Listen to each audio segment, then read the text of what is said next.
I did not send or receive any information that was marked classified at the time. From the group of 30,000 emails returned to the State Department in 2014, 110 emails in 52 email chains have been determined by the owning agency to contain classified information at the time they were sent or received.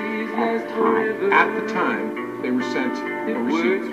Any information that was marked classified To contain classified information. I did not send or receive any information that was marked classified at the time. 8 of those chains contained information that was top secret at the time they were sent. Any information that was marked classified. 36 of those chains contained secret information at the time. I did not send or receive any information that was marked classified at the time. And 8 contained confidential information at the time.